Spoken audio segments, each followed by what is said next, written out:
Video. Yeah, outdoors. Things are quite nice here still. Doing well. And flowers and such. Oh, look at the flower. Look at that big flower. Flower. Big flower. Okay. Yeah, we did that. Oh, these are lovely, aren't they? You have to get the seeds from this particular one. It's very interesting. Anyway, so, butterfly. They're starting to flower a little heavier here, so it should fill up nicely eventually. But, you get the red and the white and the pink. They're all here. Anyway, alright, so I'm going to get to Rorschach and Wayward and maybe even Skeptical Heretic in a way. It's this pussy atheism crap. So anyway, so the Rorschach guy, Luddite returns. It's, he's making the same argument over and over. We're not supposed to really use our intelligence to understand the world we're in. We're just supposed to be slaves to this DNA molecule, play the game that's given us. It's Sisyphus all over again. Gee, that was a mistake. And, just don't think too much. It won't get you anywhere. This is the fundament of his philosophy, is we don't have a brain to analyze the human condition. Our brain is to be used to exploit the human condition. There's just nothing more elaborate to his understanding of philosophy or thinking or science or any of it, beyond some kind of selfish, small-minded, small-missioned game. So he's using all this elaborate verbiage to basically say, do what the DNA says. Be an animal, be a monkey. So he's using all this complex, theological-ish, very articulate, highly constructed language to say something as infantile as be a monkey. Live your monkey. If you have an impulse or a desire, the universe put it there for a reason. You must act on it. You must find a way to make it real for you. So again, it's this, and he calls not having kids a denial of some natural function. Again, this conflation of sex with procreation, two completely not connected acts for a modern civilized human. The modern civilized human does not need to have any connection. I never in my life thought about the joy of, banging my head against the head of my dick against the fetus's head. That never appealed to me as an act. I never had a hard-on for it. Making babies was never never a biological desire, even any element of my psychology whatsoever. So it's clearly his psychology. It's not a native function. Sex is the native function. But regardless, again, but these are the subtle canards, the subtle lies these people use to attempt to describe this horror. So he talks now of the void, facing the void. The same void you're going to face no matter what philosophy you adopt. You are going to be killed. Life will kill you. All right, so that's the void you're going to have to face. And here he is confusing this void of certain death with some, void of not having children, which are two entirely different acts. No relation to each other at all. But this is the purpose of this complex and convoluted language, is to attempt to make these things connected, is to associate the decision not to have children with death. Something that scares you psychologically, where there's nothing to fear as a reality except your own, unless you have some ego need to leave prodigy for some reason, some psychological need, not biological, not physiological, but clearly just psychological. Just a manifestation of your culture or your exposure to concepts and ideas that mandate such things. So I should find a place to put the camera, and then I don't have to hold it. That would be neat. So I think we'll maybe try to slide it over here. It's a bit imbalanced is the problem. Has a heavier head than body, and so it's not very conducive to rearrangement. It's probably too low. Probably, sorry, I don't need to be doing this unnecessary crap, but, you get what you get. Yeah. You tuned in, and so this is the station that plays here. I'm going to fiddle with the camera while I'm making a video station. So hold the plant behind it. That will be our new strategy, and that will solve the problem, I would suspect. Like that. Yeah, quite adequate, I think. Yeah. Well, position's close. Well, alright, so it was adequate for a little while. But that's the point, right? Life is sort of like that too. It's adequate for moments, and then it's quite unsatisfactory for other moments. The theme song that's getting played is that this is some kind of merry-go-round, some benign instrument, that doesn't have a tide to it, quite aggressively tied to it, quite fundamentally tied to it. Danger, this is some sort of not dangerous game you're going to play. And this lack of, just a complete denial of origins. So that's my biggest criticism with Luddite. He calls it hubris, to be certain of the round earth and the evolutionary origin of the human organism, and hubris, to have confidence in the understanding of this psychological mechanism, and the fact that the mind exists because it was a scheming tool used by a monkey. Again, his analysis goes no deeper than this evolution God did this, and therefore it is what we should do. It is the owner of the universe. The universe is its property. Okay, the dominion. This is the DNA's dominion, and we somehow are full of hubris. Some kind of faulty logic we're applying and analyzing that system and recognizing its brainlessness, that we have somehow trespassed against the God by identifying it to be an imbecile, and by saying, well, we must find, we have obligation to scrutinize this controller and say, is this the way? Does this have merit? Even though it's, the fact that it's made by something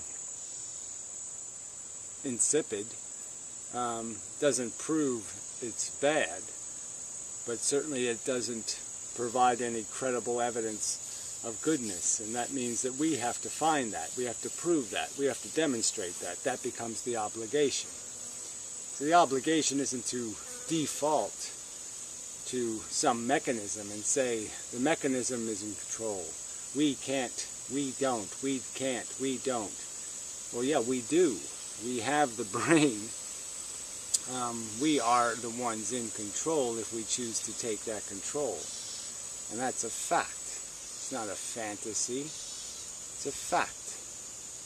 And these intellectuals would have you flush your intelligence, flush your judgment, flush your capacity to recognize the too high a price is being paid, and have you just roll the Sisyphus boulder right over your brain. Ignore the capacity to know better and do better, and be complacent, to be a cog in a insipidly, stupidly designed steamroller of doom and horror. And that's the truth of it. And I think any fair-minded person would have to concede that is the truth of it. That if you look at the biology, that is what the biology is doing. It is using things up daily, testing them for their performance, failing 99% of them, failing in the sense that they will not last even to maturity, so it can build a better model, so it can win a battle for which there is no rational point. If you had to be practically taxed, in some substantial way, to pay a huge tax, say a 50% tax on your work and labor, to finance an Olympic contest, where somebody just swims the fastest around in circles in a pool or something, you might realize that this isn't worth it, that there is nothing being, that there's no merit in this accomplishment, this make the fastest swimmer. So we'll excrete a huge amount of harm and work and labor and sweat and pain and suffering to build what? Something that swims faster in a circle? And that's all these machines we are here to do, is to swim in a circle, to outmaneuver the other little bots in this insidious little gladiator war. And the carnage is an unescapable truth. And these glib people will just deny its existence, say the future's not here yet, therefore I do not have to account for it. I do not have to account for the suffering I will provide the means for, that I will buy the bed it will sleep in, so to speak. I'll not only make the bed, I will provide it. I will create every circumstance of the mess it will have to endure.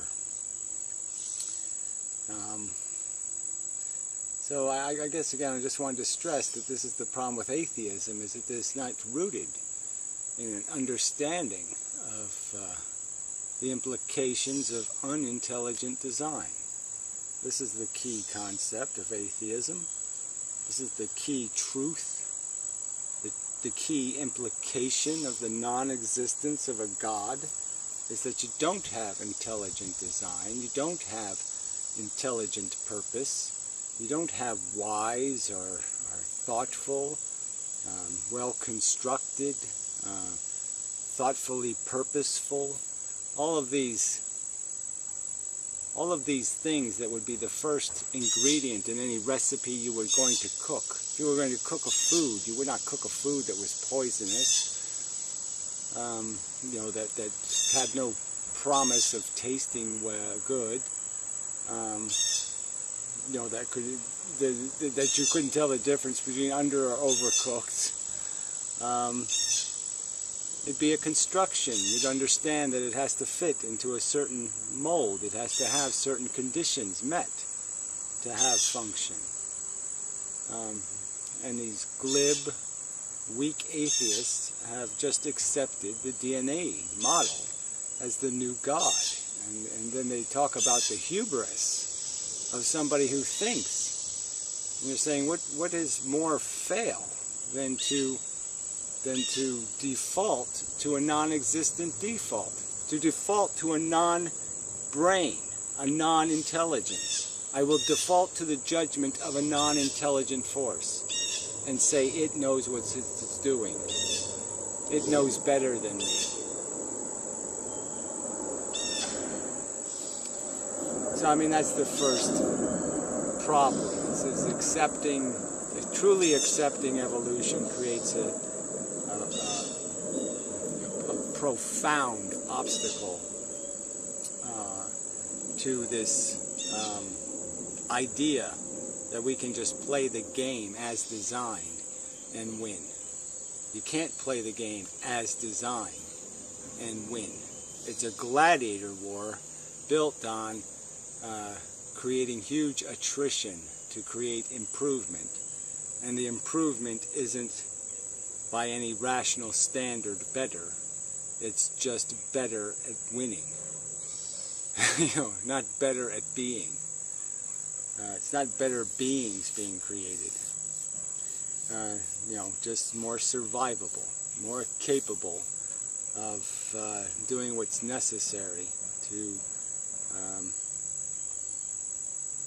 take it before the competition gets it.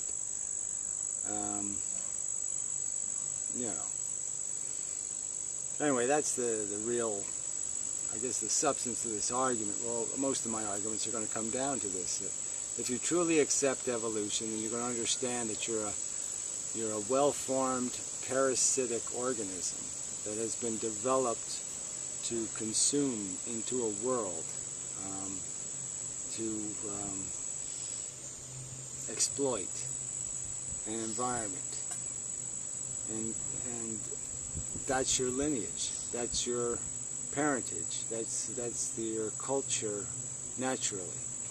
And the only thing that separates you from that pitiful fate is the capacity to use your intelligence to not just model how do I get that piece of ass to like me, but to use your modeling mind to recognize the bigger picture, to recognize the bigger mechanism that is controlled your design, controlled the nature of your desire engine, and has set you loose in this world.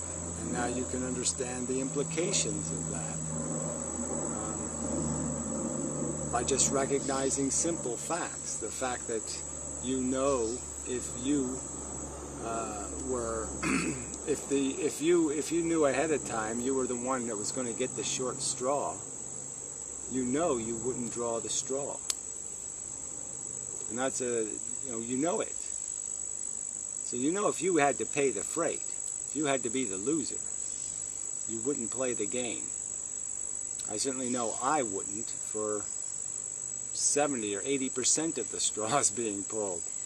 I certainly wouldn't go anywhere near this game. And so if you're not willing to be the loser, you shouldn't be willing to support the game. And the idea of the game, in the end, again, even if you could take all the losers out of it, which is fundamentally a complete conflict to the structure of the game. The game is made out of the creation of losers. That's the entire function of the game, is the annihilation and eradication of the weak. That's how the game works. So even if you could reform this game by some miracle of huge resource development and technology and a huge expense, huge amounts of effort and work, what do you think you'll have at the end? You'll still have somebody swimming around in circles and calling it good just because they don't know any better. because they've been designed to say that makes sense. Not because it does make sense, but merely because they've been designed to do it. They want it. Why do hamsters run in wheels? They don't do it because it's a great idea. They do it because they're compelled to do it. And the very idea of an irrational compulsion should create some dissonance in a reasoning mind. That compulsion should be made out of something more than a contrived necessity, a contrived dependency. The real need is to mitigate against the real enemy, which is harm, suffering, pain. That's the best game to be playing on this planet. It's the only game to be playing as an intelligence. And these glib, lazy thinking intellectuals advocating for be your monkey, they should be beaten to death with bananas. I mean, it's just an obscenity to use high language to talk such, ignorant drivel. So anyway, enough. Yeah, so it's really just about being accountable to your origin. Be accountable to the evolution that created you. Understand the force that created you. Understand the game you've been injected into. And understand that this illusion or delusion that there's purpose in satisfying a need that doesn't need to exist is an insidious delusion. It's not logical, it's not reasonable, it's not sensible. It's just a product of a machine capable of rationalizing. It's rationalizing an excuse for its existence. A machine who just doesn't want to deal with the fact that there's a fundamental and complete inefficiency in its function. Something like that. So anyway, Wayward Rorschach is just rationalizing, desperately rationalizing. And you should be smart enough to see that. And such. Yeah. Oh, a little more gardening, I think. I just want to show this plant again, just in case somebody else. I mean, I can do the research, I suppose. I'm just too lazy to do it. But I really want to know what this plant is. So it has broad leaves, thick. It grows a bulb, and it has these flowers that are kind of like gladiolas, but not, of course. Quite interesting. It does grow hard seeds when they finally pod, and they're very interesting. I would like to know what the hell that is. So anyway, anything else of interest in here? The other night I was out here, I tried to do it at night again. I was out here at like the dusk, and the hummingbird showed up, and he was just sitting right here in the air, staring at me for like a good 60 seconds. We just, I'd move a little, it would move a little, I'd move a little, it would move, and then it perched right on a little branch over there. And they perched so infrequently, and just sat there and perched. And then I started moving, and it got up again and flew right in front of me again, and just sat there like a foot and a half from me, and you could hear the brrrr of its wings. Yeah, it was just a very interesting encounter, up close and personal, close encounter of the fourth kind or something. Everything's kind of dried out here. Gotta get some water. These are pretty little verbenias. But the seeds are not seeding properly, which is irritating. I'd like to get seeds. Yeah, I'm getting all these little fake marigolds are coming on this plant. I just don't know why it's doing that. They're not turning into real flowers, which is irritating. That's something else I don't know. There are some things I don't know. I don't know what mineral or what thing triggers that. in marigolds. But I mean, of course I don't know that because, shit, I can't know everything. I don't think so, anyway. But yeah, quite lovely flowers, flowers, flowers. Really is quite nice. Quite pleased with the outcome, generally speaking. And yeah, such. Yep, this is a big winner. These lots of flowers there. Yep, yep, yep. That's a pretty one. Yeah, like that. It's not bad. And such. Oops, kind of wobbly. Butterfly. Yeah, I mean, these marigolds are doing very well. You know, all the flowers are flowers the way they're supposed to be. I just don't know what's going on with that other plant. Anyway, it's not your problem. It's not really something that should be qualified as a problem. Yeah, probably not. These are rather nice too. Yeah, that's a nice one too. Nice little blend of colors. Very nice. Yeah, this one's got some of that too. These are kind of nice. Maybe a little bit too weird, but it's kind of a nice multicolor thing happening there. Alright, enough of that. So, yeah, till next time. Sorry, more wordy than I intended, but this evolution thing is just so critical to all this perception. Understanding your origins will help you understand why your brain comes up with this bullshit it does. Anyway, till next time.